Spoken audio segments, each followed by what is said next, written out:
Welcome to day 21 of 31 Days of Scripture. Today we are reading from the book of James, chapter 4, verse 13 through 17.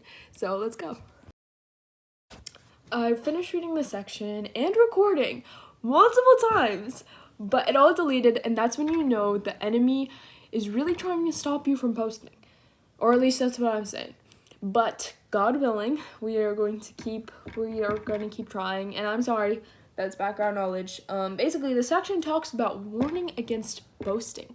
And I think this is really important because pride is definitely one of those things that sneak up in our lives, and you only really know it's there until you see the effects in your life. And that's when we have to ask ourselves the question of whether or not you're going to humble yourself or if someone else will.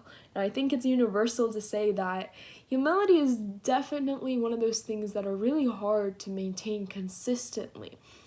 But that's when we have to put that conscious effort. Moving on, verse 13 talks about how so many of us say things like, tomorrow I'm going to go here and I'm going to do this and I'm going to make all this money. Tomorrow, when I read this, it really did click that tomorrow is not a guarantee. It's just a blessing that so many of us take for granted. And as someone who does procrastinate, I realized that I should probably stop, because saying I'll do it tomorrow is it's not a consolation. It's not something that you just put off to the side. It's not a solution because you don't really know if you have a tomorrow. And yes, that sounds dark, but it's the truth. In fact, verse 14 goes on to say, you don't even know what your life tomorrow will be. You are like a puff of smoke which appears for a moment and then disappears. And that really hit. That really got me thinking. I was like, wait a second, so should I stop planning things? Should I stop scheduling? Because if tomorrow's not guaranteed, shouldn't I just take every day as it is? And then I was like, wait, what should I be saying?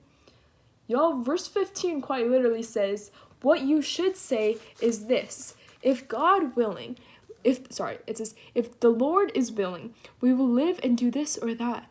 And that really, especially that one line, if the Lord is willing, that really clicked to me in the sense that that's a phrase we should say so often, and I feel like I don't say it enough. Saying if the Lord is willing, especially right now when it's close to the new year and everyone's making their resolutions and their goals and stuff, and we say things like, oh, I'm manifesting this, and oh, I'm gonna do this, I'm gonna do all of this. No, I'm gonna pray to God about it, right?